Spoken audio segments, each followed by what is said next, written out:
Many players have grasped at greatness. Some have held it for a short time. Lionel Messi has it permanently under his arm. He's that rare beast who is already an immortal of the game, and he's nowhere near the finish line. In their own right, Marco van Basten and Ruud Gullit are two of the best Dutch footballers in history. Together, they were simply breathtaking. Ferenc Puskás was an incredible Hungarian goal-scoring machine whose achievements still amaze. This is the Immortals.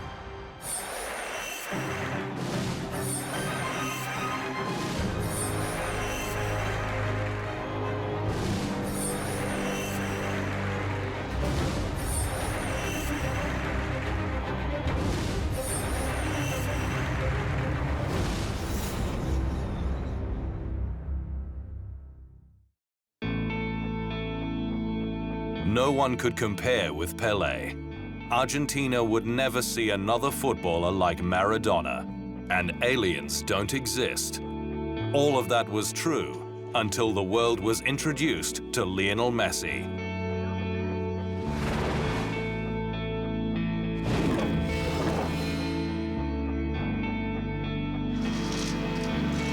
In the lead-up to the 2015 Champions League final, veteran Juventus goalkeeper Gianluigi Buffon was asked about how he hoped to contain Barcelona, in particular their star playmaker. Messi is an alien that dedicates himself to play with humans. It's not the first time, and won't be the last, that Lionel Messi has been referred to as anything but human, simply because of his indelible mark on the world game. Barcelona went on to win that Champions League trophy, and it was in the middle of a resurrection of sorts by their Superman in the number 10 shirt. Messi had been without question the best footballer on the planet, winning an unprecedented 4 consecutive Ballon d'Or awards. But injuries had taken their toll, with Real Madrid's Cristiano Ronaldo moving in on his territory. Messi struck back in 2015. Barcelona's all-time leading scorer broke the hat-trick and assist records en route to the La Liga title, the 7th of his career. Victory in the Copa del Rey final and Champions League meant Barca became the first club to win the big 3 trophies in a season for the 2nd time. Messi scored 58 goals from 57 games to get one back on his rival Ronaldo, comfortably winning an extraordinary 5th Ballon d'Or. I am taking this with peacefulness, enjoying it, always thinking that it's thanks to my side and my teammates I am where I am now. Thanks to everything we won last year, I was able to win this award. I am enjoying this and also sharing it with all of them.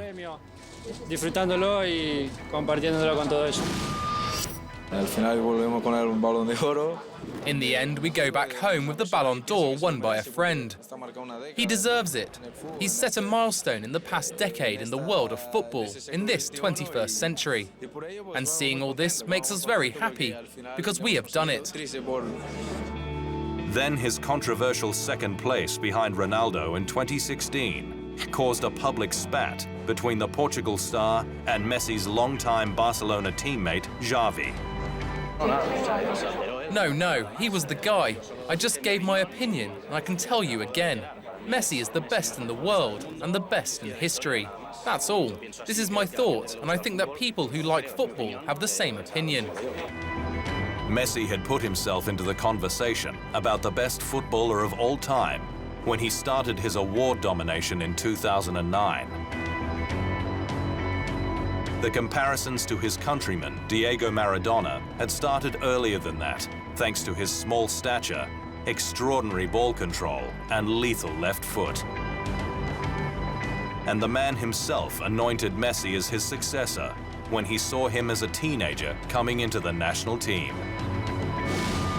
I have seen the player who will inherit my place in Argentine football, and his name is Messi. Messi is a genius. Still to come on the Immortals, the tough road to greatness.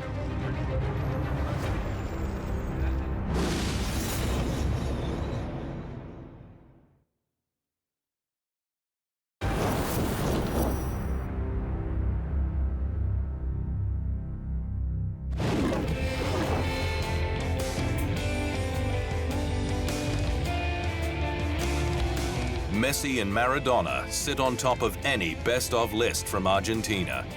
But they're certainly not the only brilliant footballers to emerge from the South American powerhouse.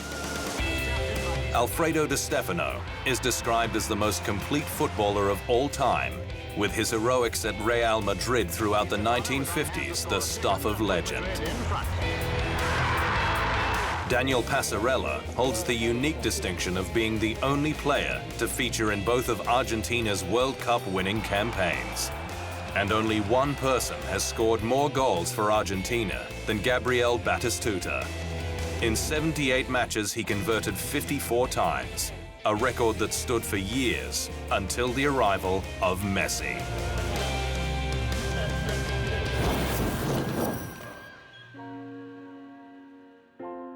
Lionel Messi nearly didn't get on the road to immortality. The son of a steel factory manager, was born in Rosario in central Argentina and was a brilliant youth footballer who cut his teeth with Newell's Old Boys. And there was no surprise about his inspiration. As an Argentinian, I like Maradona for what he has achieved. He became the greatest footballer in the world. And then I like Ronaldinho, who is very close to me now, and I have always liked Pablo Aimar. I used to watch him when he played for River Plate. These are basically the players that I admire. However, at the age of 10, he was diagnosed with a growth-restricting hormone deficiency, a condition that threatened to end his career before it had even started. The treatment was expensive, almost $1,000 per month that his modest family couldn't afford. Newell's wasn't able to pick up the medical costs, and even the wealthiest Argentine teams, such as River Plate, refused to foot the bill. Messi's parents took him to Spain in search of help, and after one trial at Barcelona, their wonder kid was signed at the age of 13.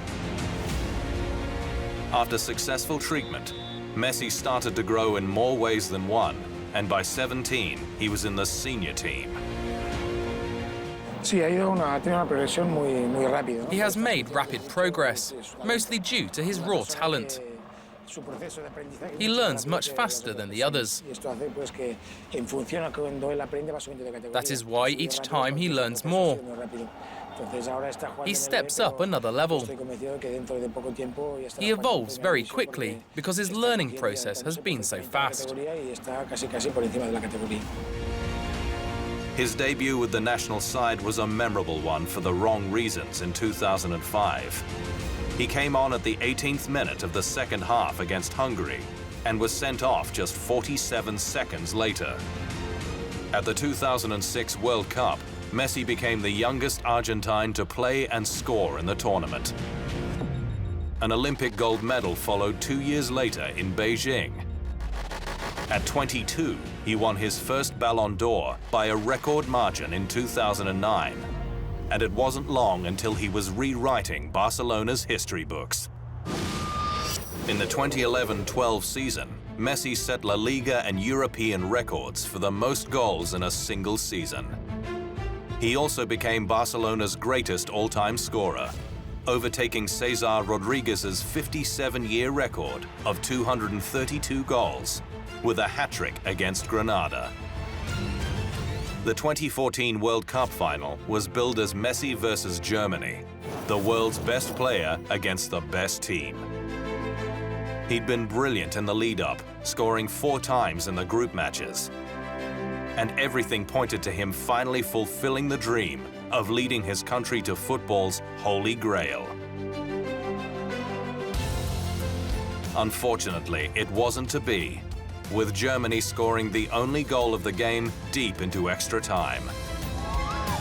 Then when success again eluded Messi at the 2016 Copa America, where Argentina lost on penalties to Chile, the best player in the world was frustrated.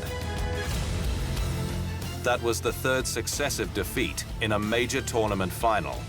And afterwards, Messi announced his retirement from international football. It's very difficult, as I said it before. The first thing that comes to me, and I thought about it in the dressing room, is that for me, I am done with the national team. As I said, it had been 4 finals, and it isn't for me. It is a shame because I tried everything. Winning a title is something I wanted so much, but it didn't happen. It sent a nation into panic. I feel an enormous sadness. It tears my heart in two. It was the cup that Messi had to win. More than anything, it is something that he deserves, and I just don't want him to leave the national team. The mayor of Buenos Aires unveiled a statue of Messi, which he hoped would help change his mind, while even the president of the country became involved. The campaign worked, with Messi reversing his decision several months later, returning to the national team for the World Cup qualifier against Uruguay, scoring the only goal of the match, the 57th of his 116-game career in the sky blue and white. Being the best means being well remunerated, and Lionel Messi is the highest paid footballer on the planet. His net worth is estimated at around $350 million, with Barcelona keen to lock him into a new contract worth around $30 million per season to keep him at Camp Nou until 2022.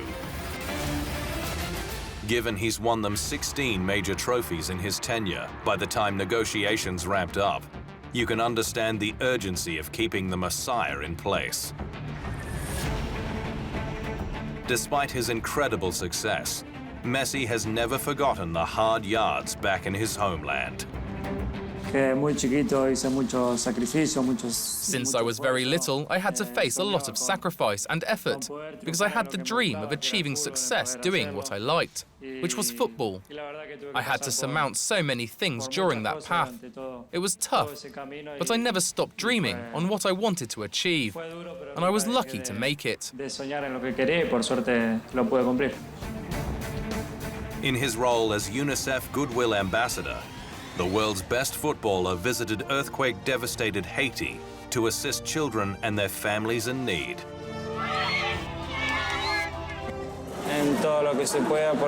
We have to work a lot and value Haiti and help in everything that is happening because we need a lot of work to change all that I saw. Haiti has practically nothing, and it will take a lot for Haiti to rise again.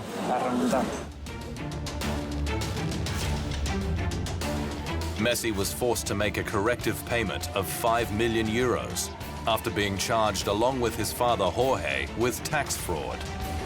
They were both found guilty in July 2016, with Messi having a 21-month prison sentence suspended. When asked to testify, Messi confirmed he knew little about Spanish tax law or whether he knew he was paying taxes on his image rights. ¿Sabía si tributaba o no? The truth is no. I didn't know. As my dad explained earlier, I just dedicated myself to play football.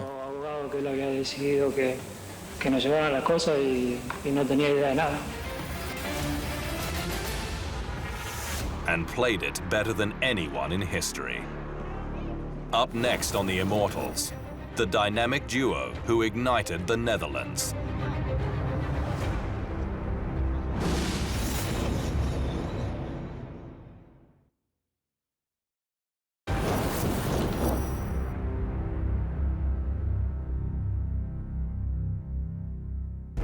One was the master finisher, the other the dreadlocked midfield maestro. Both are Dutch immortals.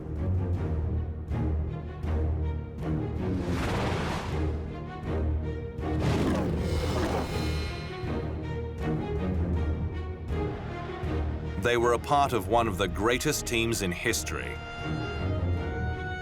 When Marco van Basten and Ruud Gullit arrived at AC Milan in 1987, they were walking into a club in the doldrums without a title for 8 years.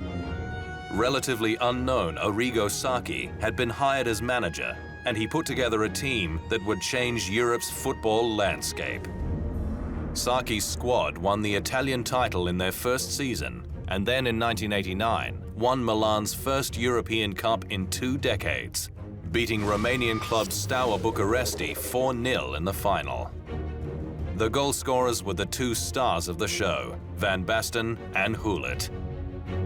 Together with another Dutchman, Frank Rijkaard, who was a childhood friend of Gullit growing up in Amsterdam, they turned Milan into a powerhouse. A year later, they became the last team to win back-to-back European Cups with a 1-0 win over Benfica. The stars were shining. Gullit took out the 1987 Ballon d'Or, and then the following year, he was a part of a Milan trifecta in Europe's Best Player award, with Van Basten winning the first of his 3. He was the hottest player in world football, and in 1992 was also named FIFA World Player of the Year. It moved Diego Maradona to declare him one of the greatest players he'd seen live. It's between Romario and Van Basten. His partner in crime was also capturing the attention of the game's greats, with George Best declaring the dreadlocked Gullit's skills on a par with Maradona. Both have the key quality you will find in all the best players: balance. You just can't knock them off the ball. It was the same with Pelé, Beckenbauer, and Cruyff. It wasn't just Milan who benefited from the dynamic duo. They combined in the orange of the Netherlands for more than a decade, with the highlight coming at the 1988 European Championships. The tournament was a crowning glory for both. Van Basten was the leading scorer after starting with a hat-trick against England in the second group match. He then scored the game winner in the 88th minute of the semi-final against the host nation West Germany. In the final against the Soviet Union, it was Gullit, the Dutch captain, who opened the scoring after 32 minutes. Early in the second half, his friend joined him in the scorebook, with Van Basten scoring one of the greatest goals in history. The perfect talent had met the perfect stage and produced the perfect moment, an unbelievable acrobatic volley. Sometimes these things just happen. Van Basten went on to score 117 goals in his next 5 seasons, as he claimed the title of the world's best striker. Injuries had been a constant battle, and his final game came in the 1993 Champions League, which Milan lost to Marseille. It wasn't until 2 years later that Van Basten finally conceded there wasn't going to be a comeback, and retired at the age of 28 with an extraordinary 300 career goals to his name. Marco was the greatest striker I ever coached. His early retirement was a mortal misfortune for him, for football, and for Milan. Gullit was arguably one of the most versatile footballers ever, given his ability to play in virtually every position. He took his trade to the English Premier League in 1995, joining Chelsea, where in 1997 he led them to the FA Cup, the club's first trophy for 26 years. And he'd done it as a playing coach after replacing Glenn Hoddle, who'd left Chelsea to become manager of England. Yeah, it was a great feeling, and well, I'm still tired of everything. It seems all so unreal. He finished his playing career at Stamford Bridge in 1998 after 465 games over 19 brilliant seasons. It brought to an end a golden era of Dutch football. While Johan Cruyff is the country's undisputed king, Van Basten and Gullit are the princes, both worthy of the crown, both immortals.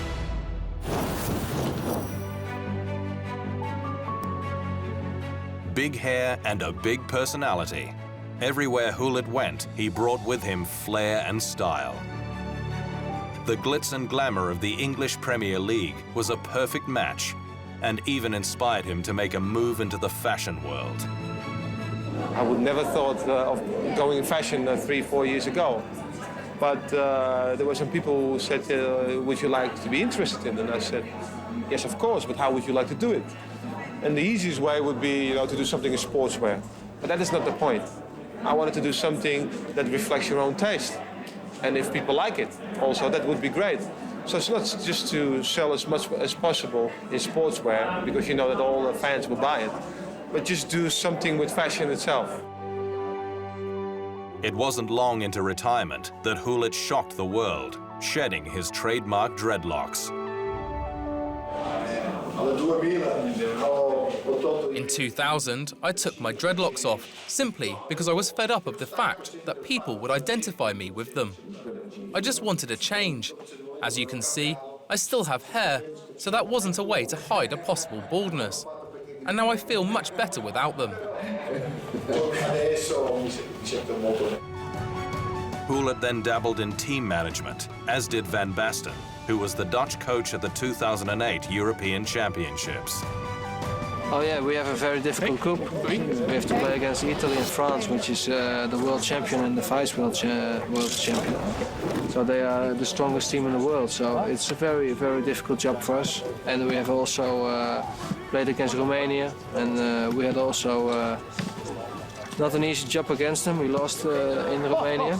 So we have to prepare very, very well to have a chance to come through the difficult group. The Netherlands lost in the quarter-final stage, and Van Basten moved on, joining his old club Ajax, before taking up a role as FIFA's technical officer in 2016. When we return, the odd-looking footballer who became a legend.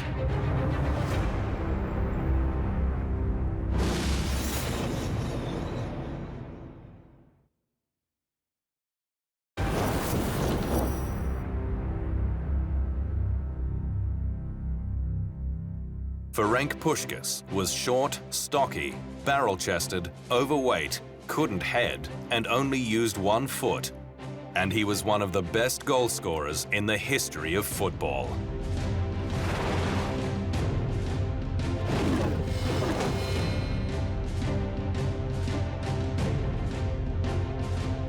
Ferenc Puskás was a part of two of the greatest teams of all time. He was an integral member of the magical Magyars Hungary side in the early 1950s. And at clubland, he was the linchpin of a dominant Real Madrid outfit.